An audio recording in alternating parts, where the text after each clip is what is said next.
Today we are going to prepare a project named image caption bot. So the basic aim of the project is to build a model where we are going to feed an image, and corresponding to that image we will get a caption representing that image. So the steps that we are going to follow during the course of the project are: first, we need to collect our data.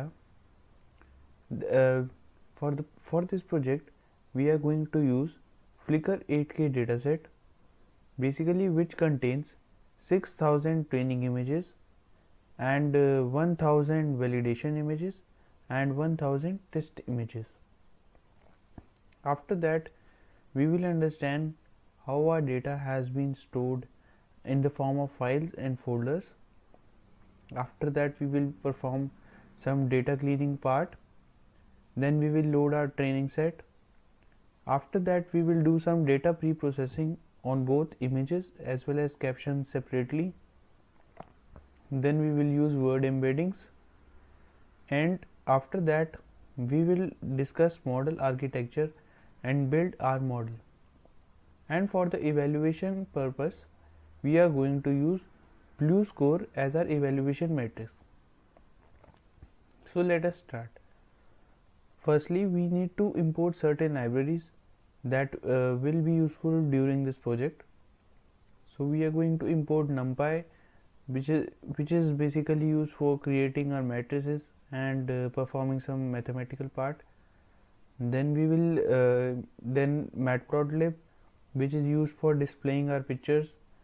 Then we are going to work on Keras framework, then RE, NLTK, and certain functionalities of NLTK will be used for data pre-processing of images. Then string, JSON, time, pickle. These pickle will be used for loading and saving our pre-trained model.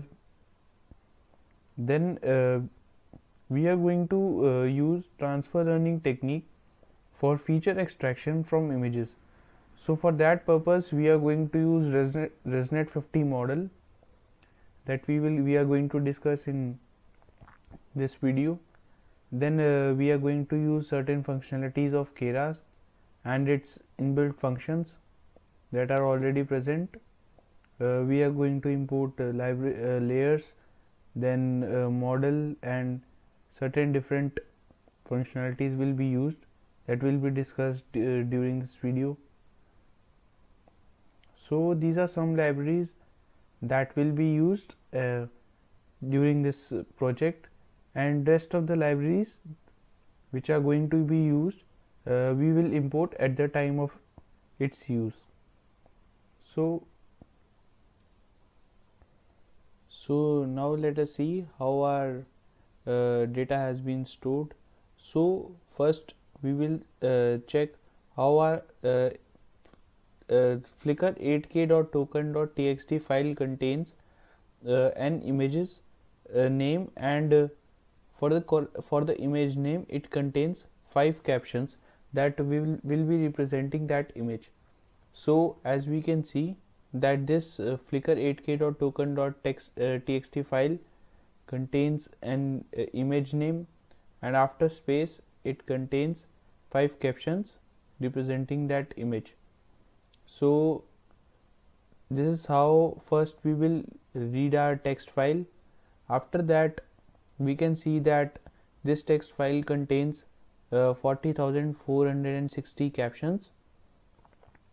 Then we are going to create a descriptions dictionary. In this dictionary, for every image name we are going to store 5 captions in the form of a list. So this is how we are going to create the descriptions dictionary. As we can see that first we are going to split on the basis of \t, that is space. After that, the 0th part will contain the image name and the first part will contain the caption. So first we are going to check that for a given image name, if already a caption is present, then we are just going to append the caption into it, or else first we will create a list and then we will append the captions one by one. So at the end we will get a dictionary where for every image name we are going to have 5 captions. As we can see that for this image name we have these 5 captions representing this image. So after getting a descriptions dictionary, we are going to do certain data cleaning part. For the data cleaning, we will perform 3 steps. First, we will convert every letter into its lowercase for the uniformity purpose. After that, we will remove all the punctuations and all the unnecessary numbers or special characters from it, and then we will remove words whose length is less than or equal to 1. So basically we are going to consider only the main words and remove the extra characters or words that are not much useful for description of an image.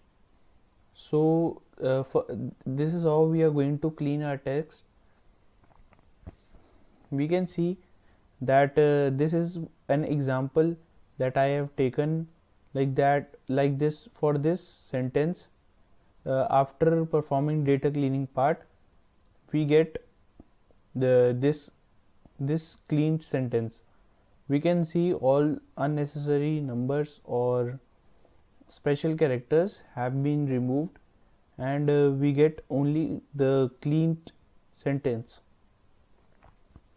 So we are going to perform this data cleaning operation on every captions present in description dictionary. So we can see that now description dictionary will be like this. So for this image name, we can see that all unnecessary characters or words such as or single character words have been removed, and we get a clean sentences representing the image. Then for to avoid unnecessary repetition, for every time we are going to restart our notebook, we need to perform this operation. So to avoid this repetitive task, we are going to store this descriptions dictionary, so that every time whenever we have to use, we can just directly import this description dictionary and avoid performing this task again and again. So this is how we are going to store. Now we are going to create a vocabulary where we are going to store all the words that have been given in captions. So we create a list containing all the words present in captions. You can see that vocabulary size is 3,73,837 words. So we have this much words in our captions. We are going to store this.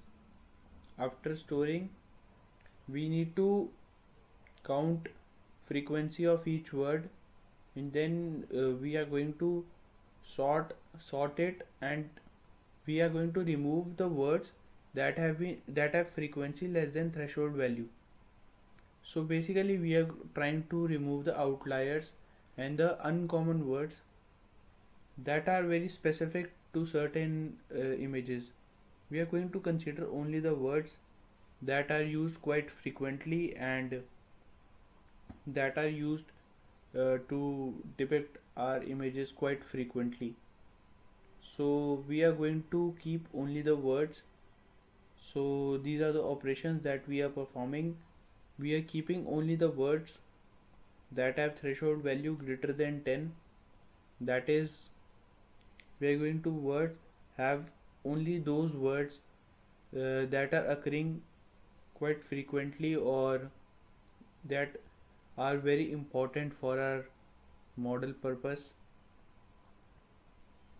So we get only 1845 words that have threshold value greater than 10. So this is how we are going to do this part, and after doing this we are going to load our training data and testing data separately. So as we can see, we have flickr 8k.trainimages.txt file that contains name of images that are used for training purpose. So this is how we are going to first split it and remove that dot jpg character, and we are going to keep only the image name. So this is what we are doing, and then we are going to create a train descriptions dictionary. Like in above we have created descriptions dictionary, where for every image we are going to store corresponding captions to it. Now we are going to separately create training and testing dictionary. So in train description dictionary we are going to get only the captions of it will contain image name of only the training images, and for these training images we are going to store the captions, and we are going for every caption we are going to add start sequence and end sequence to it, so that start sequence represent starting of caption and end sequence represent ending of caption. So we can see that for this the same image name we have added start sequence to the starting of a caption and end sequence to at the end of every caption. So this is how we are going to create train descriptions dictionary, where we are going to store image name of training images, and for the corresponding uh, images we are going to store captions. After loading our training data, we are going to perform data pre-processing of on images. So we can't directly feed our images into our model. So for using our images we need to perform certain data pre-processing part, and for this purpose we are going to use transfer learning technique. In this project we are going to use ResNet 50 model. It is basically trained on ImageNet dataset, and it is used for classification into 1000 classes. So first we are going to load our ResNet 50 model, then we can see the summary. This is how it has been built. After that we need to remove last layer from it, as last layer is basically used for classification into 1000 classes. So we need to remove last layers because we just need features of the images. So for here we are going to remove last layer from it, and we can use this now we can use this model for extracting out features from our images. So this is how we are going to use our ResNet 50 model and perform transfer learning technique. After that we are going to create two functions. First is pre-process images. Here we are basically just loading our images. So we are going to use here we are going to use from keras.preprocessing we have imported image. So we are going to first load our image, then convert it into array, And after pre-processing this image, we are going to define now encode image function. So in this encode image function, we have used the ResNet 50 model that we have built above, and after we can use this after pre-process image function. We are going to predict image, and basically what we are doing is we are going to make a feature vector out of our images. As I have already told that we can't just directly feed our image into a model, so we need to perform certain steps.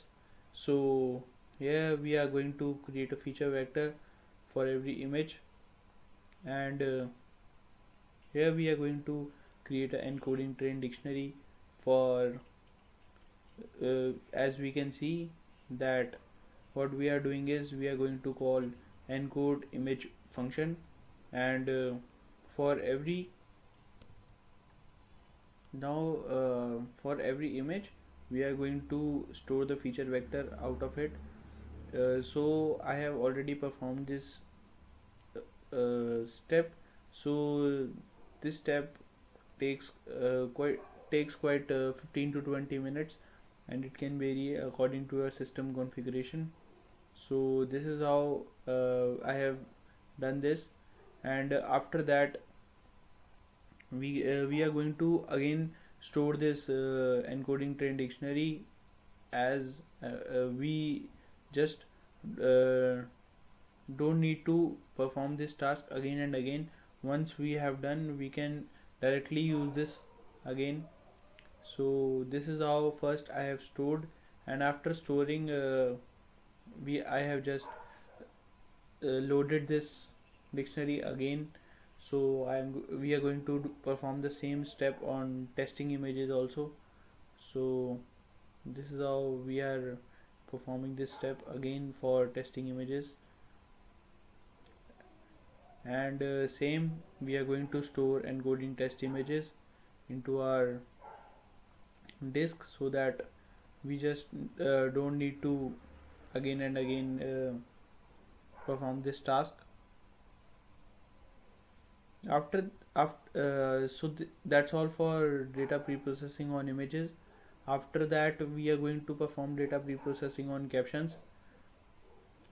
For data preprocessing on captions, first we need to have two dictionaries, that is word to index and index to word, as we need to map every word in our captions to certain number. As we can't just directly feed our words to our model, we will first convert every word to an index, and we are going to use those numbers for feeding it into our model and getting predictions. So first we are going to create a word to index, that we need to map every word to a certain index, and then we are going to create index to word, where for every index we will have a word, like after prediction we will get numbers only. So we will we will use this index to word dictionary and convert our numbers back to the words. So this is what I we are doing from all vocab. In all vocab we have all the words that have been used in captions, and we are going to create this dictionary using all vocab. And all vocab do not contain start sequence and end sequence, as we have added at the time of loading our training set. So we are going to add these two words as well. After that we are going to have maximum length of caption, like for we are going to have the uh, caption with maximum length. So as we can see here, we have caption with maximum length up. Now we are going to use a generator function.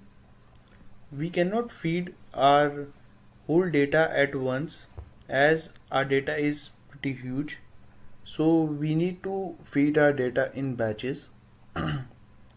Now, um how our predictions will be made is in the form like we are going to feed our image vector and our first word into our model, and the first word will be start sequence. So the model is going to predict second word, and after that we are going to add the word predicted to start sequence, and we will again feed image vector and the partial caption, that is start sequence plus the predicted word into a model, and the model will predict the third word. So in this way, this process will keep on going until and unless either we reach the maximum length or we reach the end sequence. So this is how our caption will be predicted. Now we are going to use word embeddings. So we need to convert every word into a 50 word long vector. So there are different word embeddings present, like we can use word to vec or glove vector, or we can create our own embedding matrix. But here I am going to use glove vector. So for all the unique words present in our vocabulary, we are going to create an embedding matrix which will be loaded into our model before training. As we cannot feed our data directly, so we need to use pre-trained glove model for it. So for this purpose I have created a get embedding output function, where embedding dimensions will be 50 and number of rows will be vocabulary size. So we are going to for every word in our vocabulary we are going to use embedding vector, and this is how we get embedding matrix with the help of pre-trained glove vector model. As we can see, our matrix is of shape 1848, 50, as 1848 is our vocabulary size. After all the processes we are done, we are going to build our model architecture. So for model architecture, it is going to be in two parts. For the first part, it is for images, and second part is for partial caption model. So we are going to use functional API in Keras, which allows us to create merge models. Now let us see how our model has been built. Now for the image model, we are going to pass the image feature vector of length 2048. Then we are going to use dropout layer, which is used to avoid overfitting, and then we are going to add a dense layer with size 256 and relu as an activation function. After that, for caption model, we are going to pass the sequence of indices of partial caption. After that, we are going to add an embedding layer, and then we are going to add dropout layer, and at the end we will add LSTM layer. Now the output of both LSTM and dense layer is of the same shape, so we can add both these two. After adding, we are going to add a dense layer, and we are going to finally create an output layer with activation function softmax as our activation function. It is going to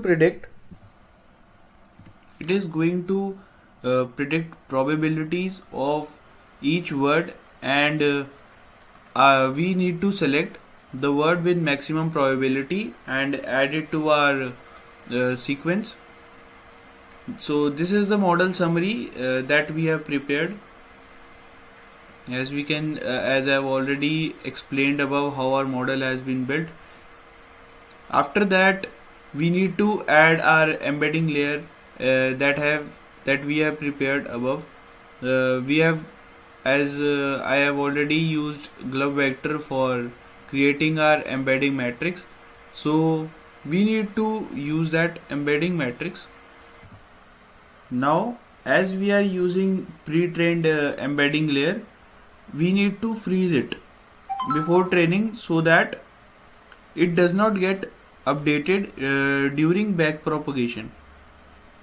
So now the weights of the model will be updated through back propagation algorithm, and model will learn to output a word where we will give image vector and a partial caption. Now we are going to compile our model using loss as categorical cross entropy and Adam optimizer. Now the upper parameters will be we will be training our model for 10 epochs, and the number of pictures per batch will be 3. Now as we run this loop, we are going to call data generator function, and with the help of it generator we will provide the output of data generator. Then we are going to save our model for whatever best accuracy it will give. Now this model will take approximately 4 to 5 hours to train, and it totally depends upon your system configuration. It might train a little fast or may take much more time according to your graphic card, or if you are running on CPU, so it might take quite a lot of time. So I have already trained this model on Colab, so you can either train it on your system or on Colab as per your convenience. After that, as I have already trained, so I am going to load model that gives the best accuracy. After that, I have for prediction of caption, I have made a function predict caption. So as I already mentioned that first we are going to feed in the start sequence word. After that we are going to use paired sequence as it is used for uniformity purpose, as we can't have different lengths, so we are just going to add zeros at the end, and we are going to feed in the length of the caption should be same, so it should be of 35 size, as we have used maxlen as 35. After that we are going to provide feature vector of our images as well as the partial caption, and it will give probabilities of every word in vocab. So we will choose the word with maximum probability using argmax. After that we are going to add the as I have already told that the prediction that will be made is in the form of indices, so we need to convert that indices to word.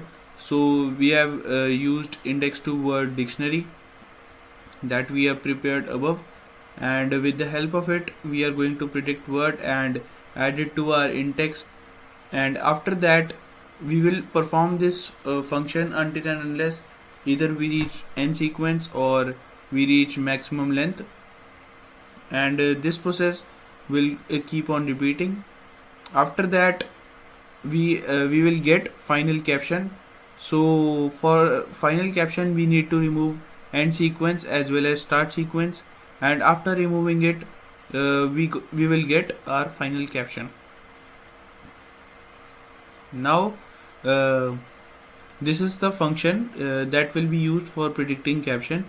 Now I am going to predict caption for different images using random. I am going to select randomly select 20 images from 1000 test images. After that, I'm going to feed it into predict caption function.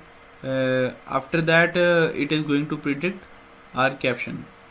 So I have already performed this on 20 images, and as you can see that it is predicting pretty well.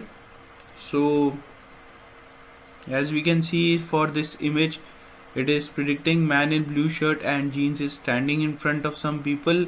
So as we can see, a man and a woman standing. So it is pretty much close because of the people that are showing. So it might not be absolutely correct, but somewhat it is able to predict pretty close to correct. Now here it is we can see a motorcyclist riding through the woods. So it is predicting man on bike is riding his bike through the woods. So it is quite close to correct. Like this is what we can see from images. So it is predicting quite good. So this is how it is predicting. For some it is pretty much close, and you can try to further improve the accuracy of this model by trying different transfer learning techniques or further improving model. As you can see that it is predicting black dog is running through the snow, or two people are walking on the beach.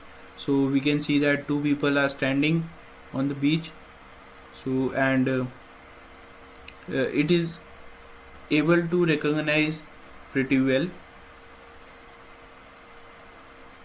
So this is how predictions are being made, and we can see that it is predicting quite well for most of the images. We can see that two men in white and white are playing basketball. As we can see that people are playing basketball in this image.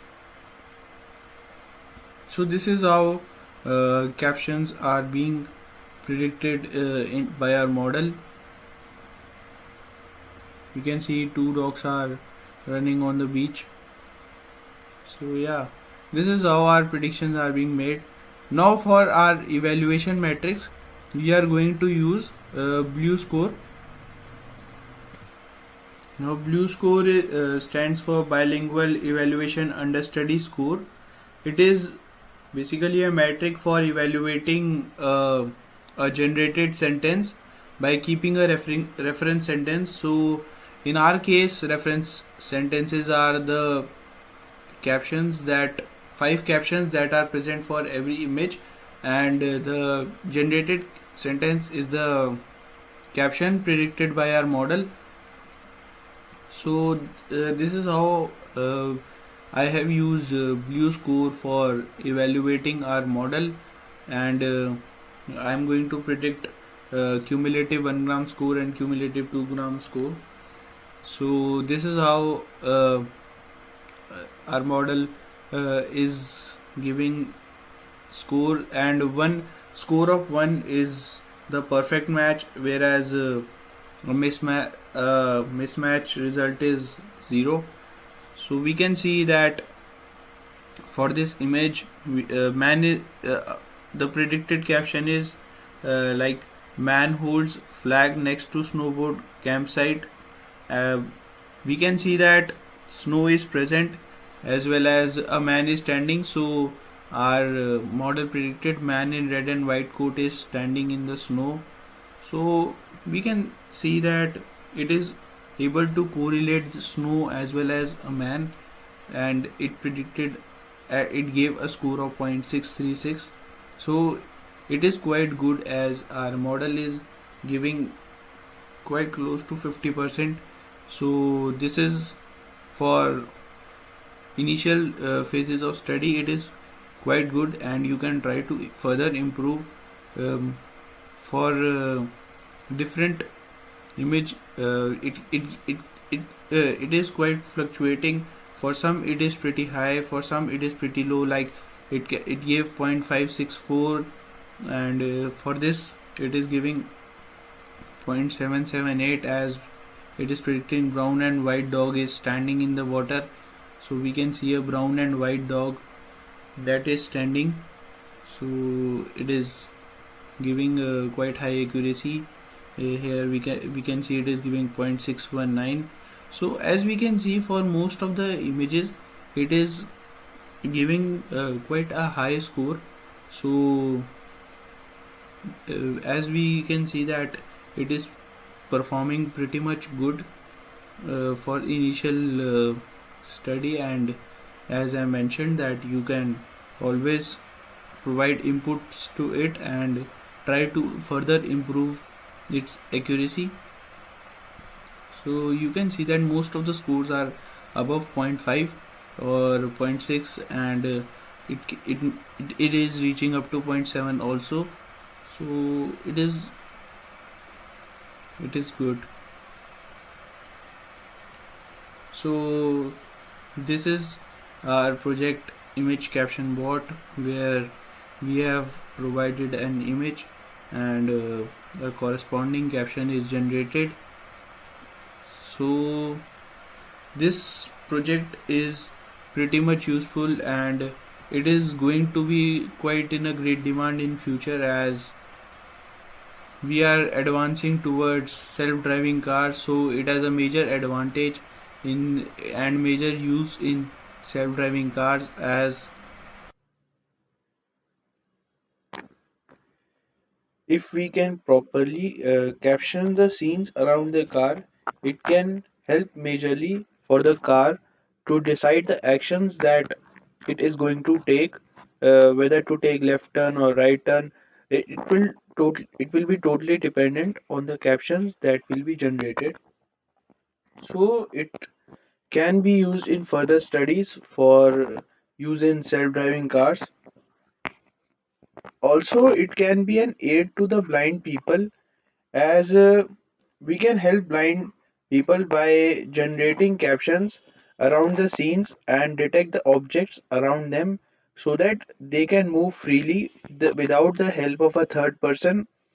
So it can help majorly to the blind people, as the scenes can be converted into text, and these text can be further converted to voice message and can be translated to a blind person, and he or she can move freely without any support. So it can be useful for the community as well. Also, nowadays CCTV cameras are everywhere.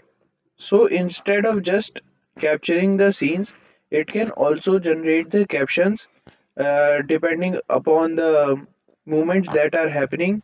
And if any malicious activity happened, or in case of some natural calamity or some accidents, it can automatically contact the concerned authorities based on the captions that are generated.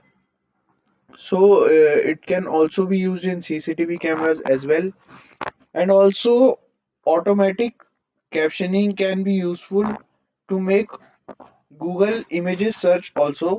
Nowadays, there are several other options available, like Google Lens or different other from image to text or image description searching options.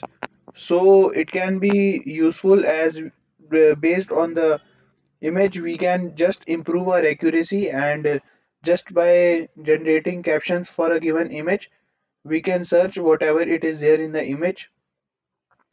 So it can be very useful in future, and a research must be there on this subject as well. So these are some of the advantages of image caption generator or image caption bot that needs to be studied, and major work has been done on this field, and most and some of the researches are still going on. So that's all from my side. I have tried to explain each and every step that has been required to create this project, and I think that you can try to improve and add on your functionalities according to your need, and can do further research work on this project. So that's all from my side. Thank you. Today we are going to prepare a project that is Costa Rican household poverty level prediction that is already given on Kaggle. So we are going to prepare a notebook for this challenge. So for this challenge, we are given a data where we have they have provided a train and test CSV file and a sample submission file and a codebook where they have provided all the features along with its descriptions. So the main aim of this challenge is that we have to predict the target variable, that whether it is 1, 2, 3 or 4th level. 1 stands for extreme poverty, 2 for moderate poverty, 3 for vulnerable households, and 4 for non-vulnerable households. So based on the features, we have to just predict the target value, whether what is the level of poverty levels in a given household in Costa Rica. So basically this is our challenge, and I have prepared a notebook and I am going to explain step by step about what is actually happening and how we are going to prepare a notebook where it can give us a good accuracy, and you can further try to improve and get hands-on with this project on your own. Okay, so first of all, I have um, loaded codebook.csv where it contains the file name, the variable names for and its description. After that, I have loaded train.csv. It is too large to display, so I can't show rest. After that, I have let's start by uh, making our notebook. So first of all, I have loaded all the necessary libraries that are basic NumPy, Pandas, and Matplotlib. Pandas for loading our data, NumPy for doing some mathematical calculations or whatever pre-processing we will be doing, and Matplotlib for certain visualizations. So first of all, I am loading train.csv file, and this dataset consists of 9557 rows and 143 columns. After that, we will be doing certain data cleaning processes. So first of all,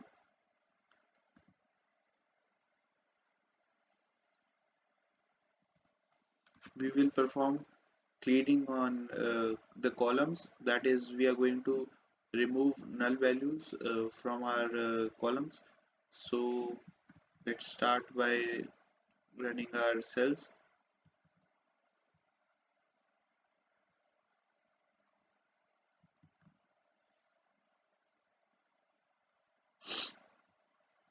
Now this is null function is going to detect whatever if any null value is present in a column, and if its sum is greater than 0, so it is going to display.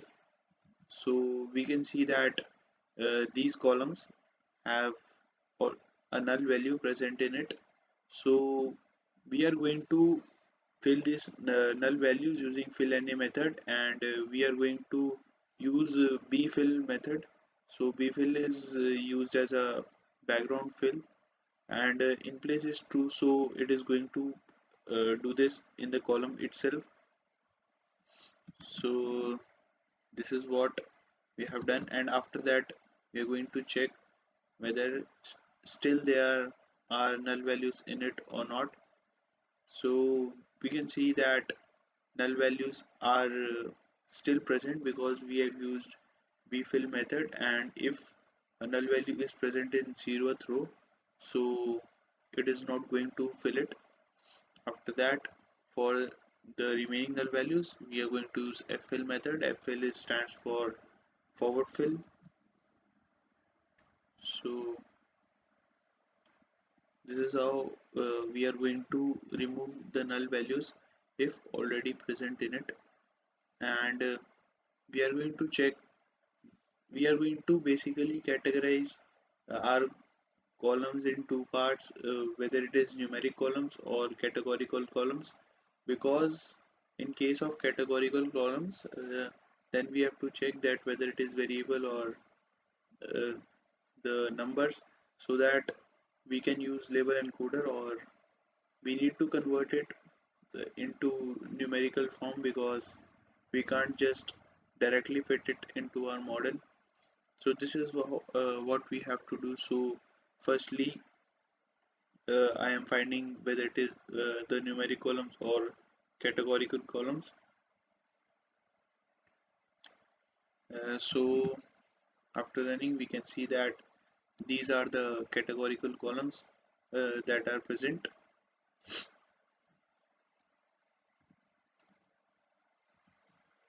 Now let me show you what are EDJEFE column stands for. So we can see that these are the this is how our data set looks like. So I'm going to find EDJFE.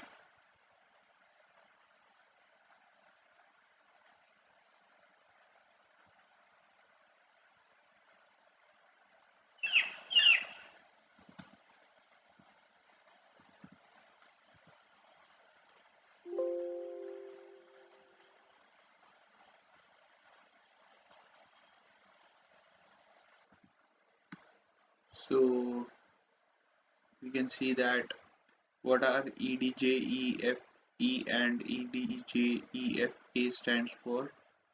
So where here we can see that EDJ, EFE and EDJ, EFA consist of numerical as well as uh, no, yes or no. So we need to replace yes and no by numerical values. So we are going to replace uh, no by 0 and yes by 1.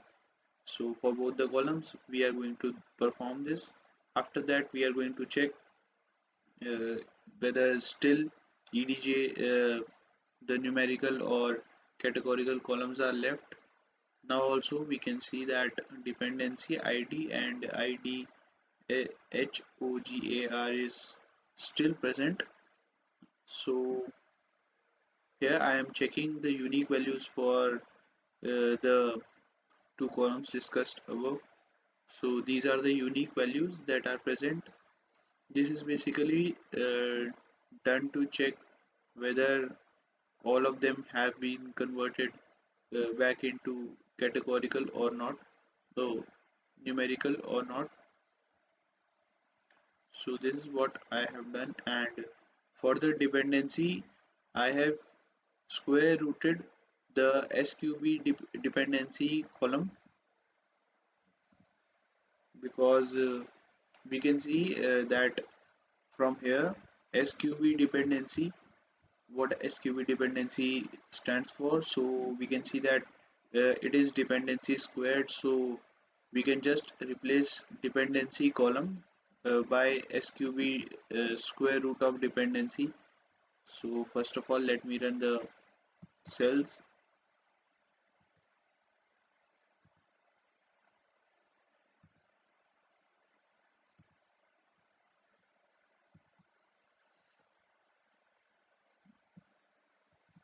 This has been done to check whether is there a null value or not.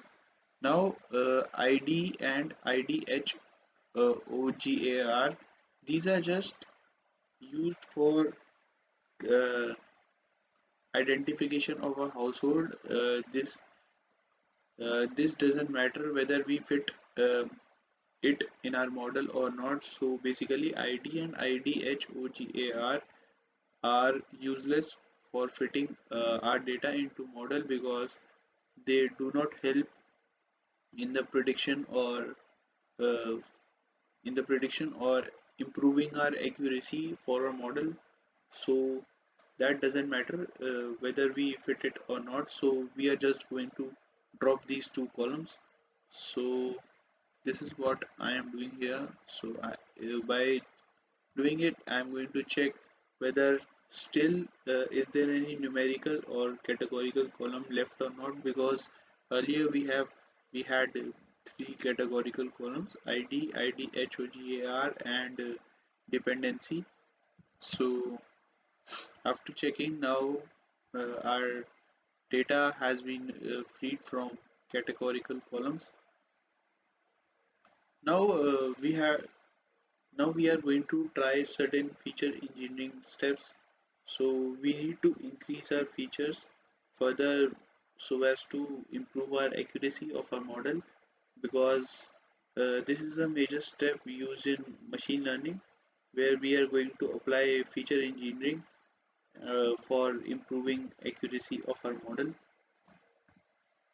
So we need to use feature engineering. So first of all, I have converted our DF, that is our dataset, uh, and took it into a different variable train set, because to be on a safer side, if we have to use it in case in future, so we don't have to just load in our dataset again. So I have first uh, used a different stored RDF into different variable. After that, we are going to increase our features using feature engineering techniques. So uh, let me explain one by one like how I'm going to increase our features, because we can use different mathematical calculations, like we can combine two or more columns using divide, or we can take log, or we can add or subtract. So we need to find correlation between different columns. So this is what I have tried here. So let me explain one by one like how we are going to correlate. So firstly, I have added a column rent per adult by dividing B to A1 and HOGAR underscore AB ADUL. So let us see how what are these two features. So AD B2A1 stands for monthly rent payment, and HOGR HOGR underscore adult stands for number of adults in a household. So I have just divided both the columns and add on a column into our uh, dataset. After that, I have done rent per person. So monthly rent per household divided by household size. So HH size stands for household size, as we can see from here. HH size,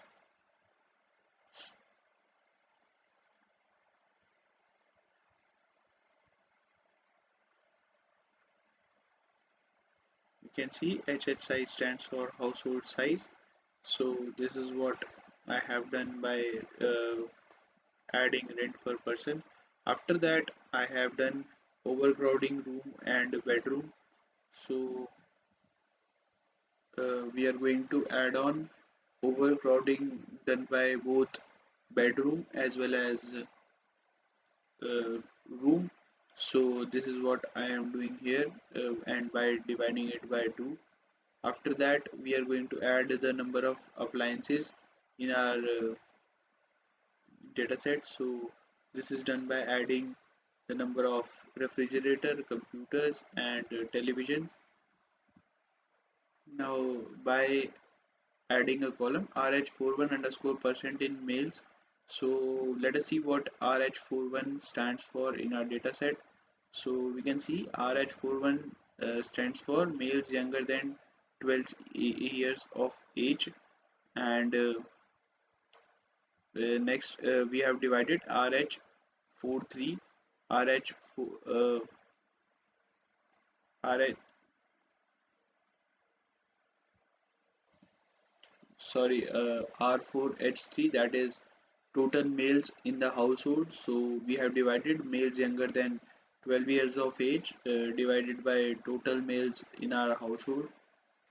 After that we have done for R4 the R4M1. So this is for the number of females, percentage females younger than 14, younger than 12 years of age, and same for female. After that we have done the number of uh, for the total we have created a ratio for total number of uh, dividing by total household size. So R4H1, that is the number of males younger than 12 years divided by the total members in a household. So this is what we are doing for males. Then same for female. After that we are doing it for R4T1. So R4T1 is the total persons younger than 12 years of age, that contain males as well as females. So that we are going to create a ratio, we are going to get a ratio for it. So these are the sum of features that we have added. After doing it we are calculating the number of adults. So we are going to minus the total number of adults, um, and we are going to subtract the number of adults above 65 years of age. So this is what we are going to add in this feature. After that we are going to add dependency count. Dependency count, where we have, so let us see what is HOGAR underscore NIN. So first of all let us see what is this. So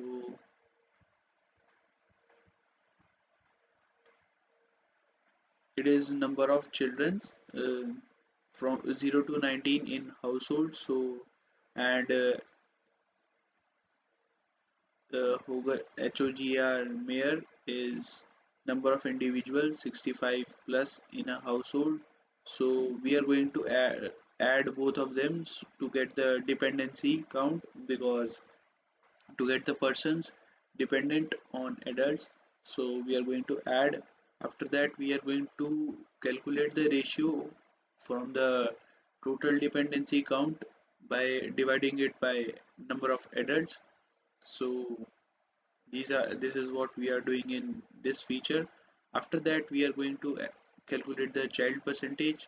So this has been done by dividing the number of children from uh, 0 to 19 of age by the total adults. After that we are going to divide it by we are going to get elder percentage, and after that we are going to get the adult percentage by dividing the number of adults to the total number of people present in a household.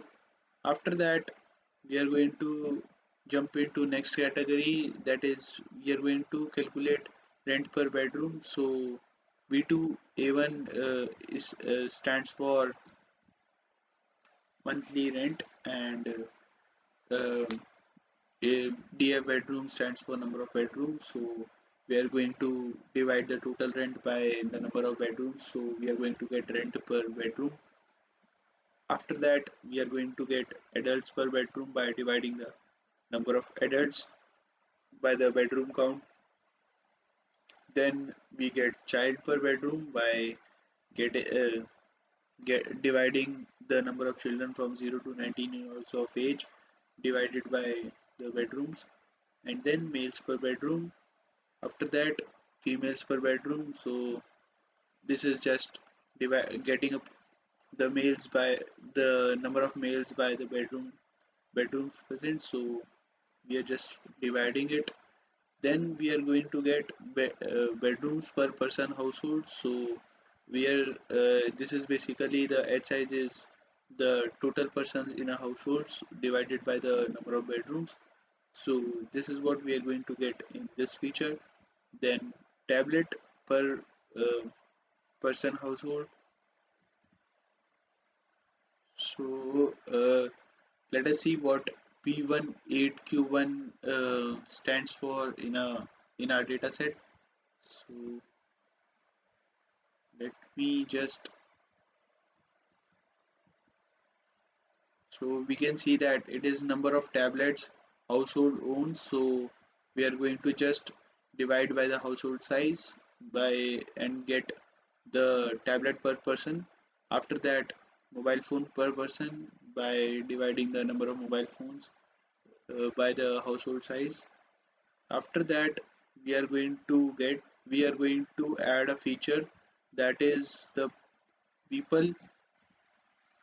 We are going to get people ranging from age 12 to 19 by subtracting the number of people from 0 to 19 years of age, uh, and subtracting the people from 0 to 12 years of age. So by subtracting the second from first, we get the number of persons in the age group of 12 to 19. So this is what I have done in this particular sentence. After that, we are going to explore the next category where I'm going to get the rent per room. So it is basically the total rent divided by the number of rooms. So similarly for bedrooms, we are going to get then elders per room. This is for the number of elders greater than 65 years of age divided by the total number of rooms. Then adults per room, then child, then male, female. So and after that we are going to get the rooms per person household. So HH size stands for the total household size divided by the number of rooms. After that, now we will divide the years of schooling by the age. So this is what we are doing here as eScholar, ESCOLARI stands for, let us see from here.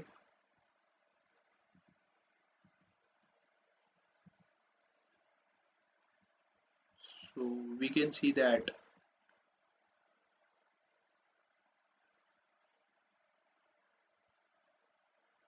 it is years of schooling, and age is just the age of the age. And then we shift on to next feature that we are going to add. It is this years behind in school by the years of schooling. So we are going to divide. After that, we are going to divide the years behind in school from the person that is younger than 12 years of age, and then we are going to divide it by the people who are actually greater than 12 or 12 years of age, and then we are going to finally divide it by the age column. So these are some of the features that I have tried to add during this project. So you can just add more features by calculating the correlation or the finding the correlation between different columns, and after that you can just add in and improve your accuracy. So I have till now done added these features.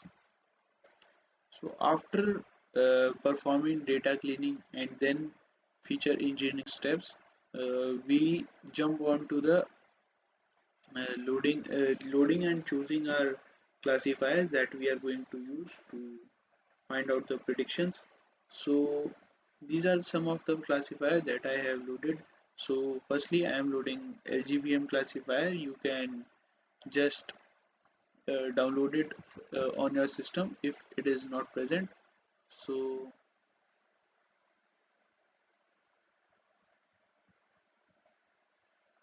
after that, I am going to add XGBoost classifier. Then I am importing model selection from sklearn.model selection. I am importing cross validation score that we can use for uh, getting the cross validation score, and after that for hyperparameter tuning of our model, we are going to use Bayesian optimization. So I am going to add on the library.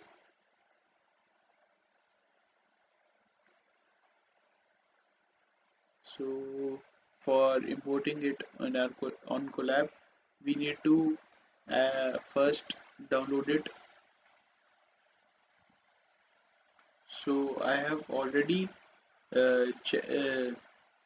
added the command. So if you are running on your system, so firstly you need to install XGBoost, then LGBM, then Bayesian optimization library that needs to be first installed. So after installing, I can just load it.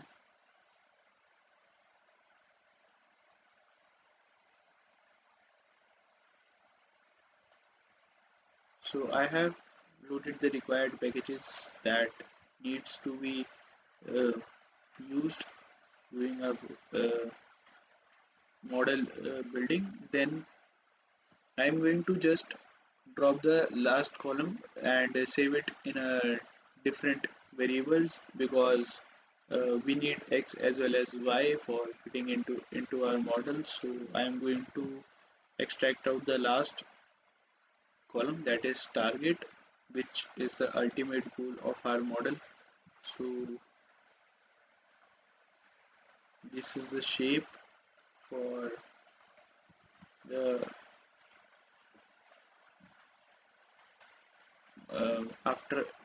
after removing the target from our data set, and we are going to just I am going to just uh, store it into a different variable. So x1 is our training set where we are providing x, and y is just the target variable, that is the ultimate goal that we have to perform. After that, I am going to import cat boost. This is also a classifier that we are going to use during this project. So I am going to just import it.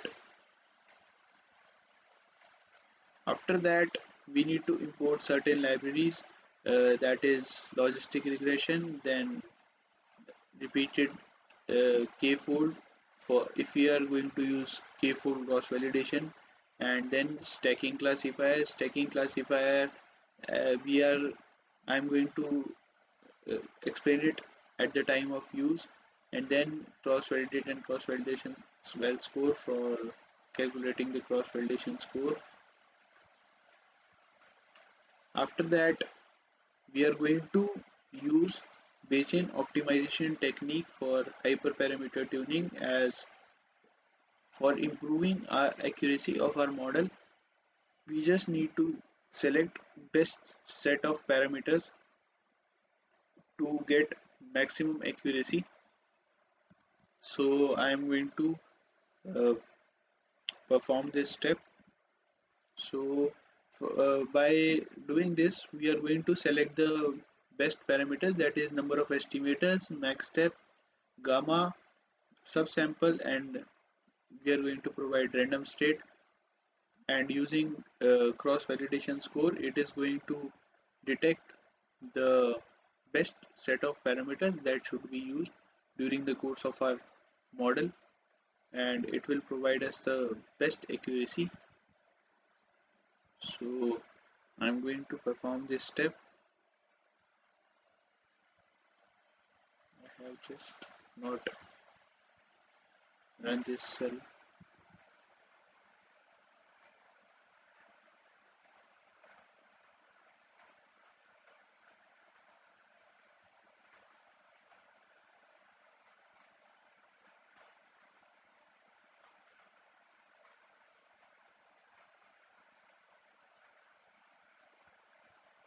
So we are done with it. Now we won't get any error.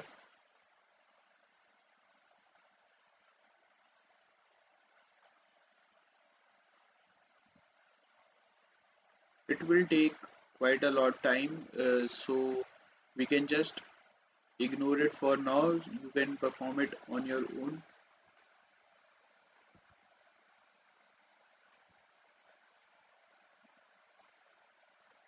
You can just interrupt it for now.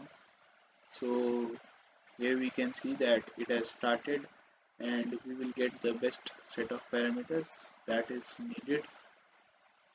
So for now I am interrupting. You can just perform it on your own as it will take quite a lot of time for performing this.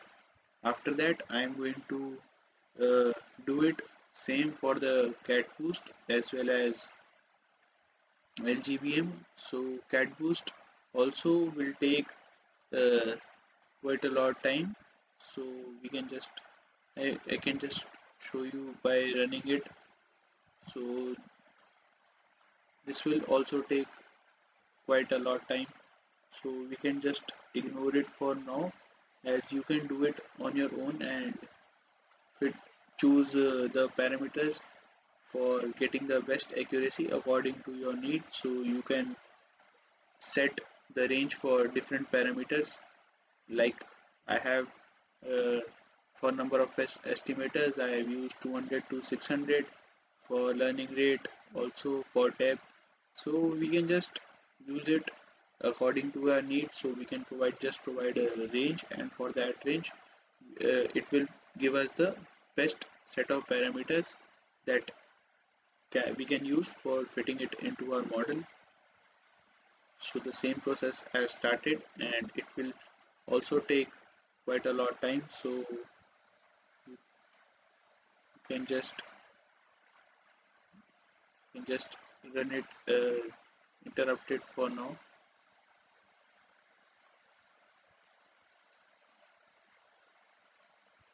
After that I am going to do the same process for LGBM as well, and you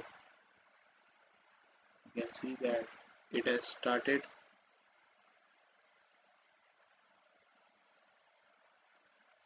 So this will also take quite a lot of time. So because our dataset has uh, around 160 or 170 rows, so it will take a lot of time for getting the best set of parameters. So you can just ignore it for now.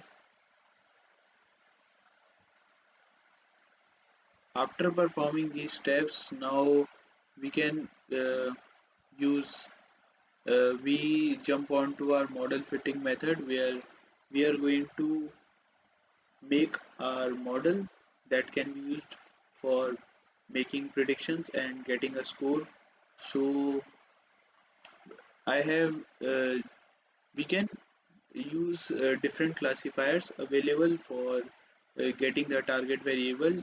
So I have tried to use the best classifiers that are available for now, and these are the classifiers that are in the most trendy right now, and these are giving the best accuracies according to the different research papers you can see and read on net.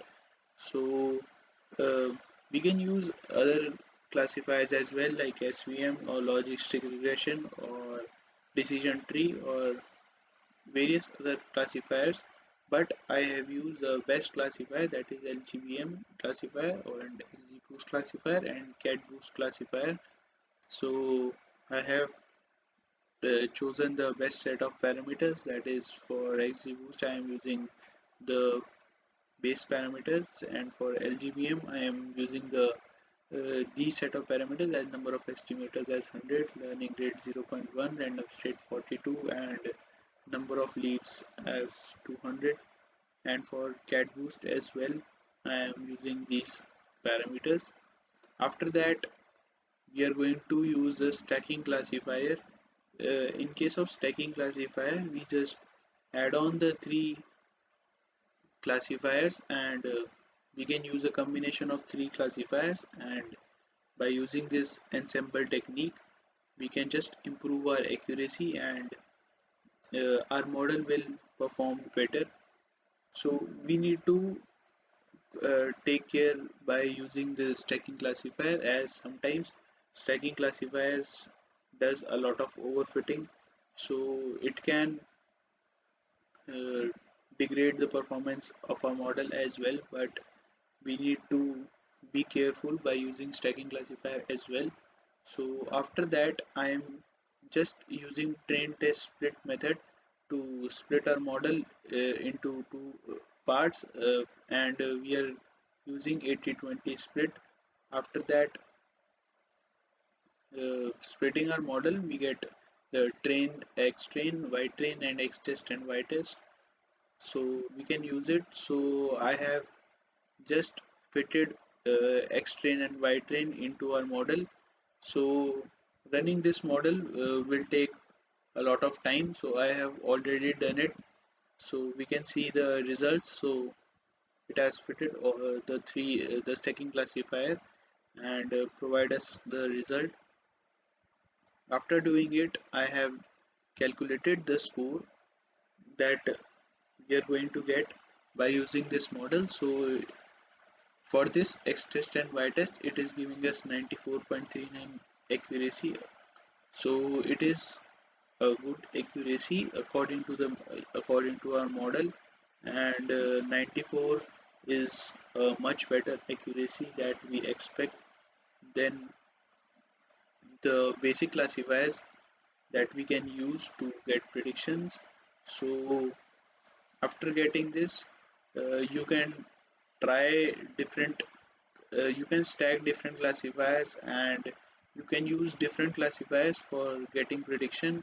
So these are some of the steps that I have followed and prepare a notebook for this challenge. So they have provided xtest, and they have provided test.csv as well, so you can just see the sample submission file, and after getting predictions on this test.csv, you can just submit it on Kaggle and see what are the results that you are achieving, and you can just try to improve your results by uh, doing certain steps, like you can just use feature engineering technique to get on the to just improve the accuracy, or you can use different classifiers. You can just hit and trial on stacking classifier as well, and so there are various things that you can put in this notebook, and after doing it, you can just submit it on this challenge, that is Costa Rican household poverty level prediction. So this is what I have tried to cover in this project. I have just uh, used feature engineering and done some hyperparameter tuning as well, and using stacking classifier I am just getting a score of around 94%, which is a quite good accuracy that you can expect from this notebook. So yeah, that's all from my side. Thank you.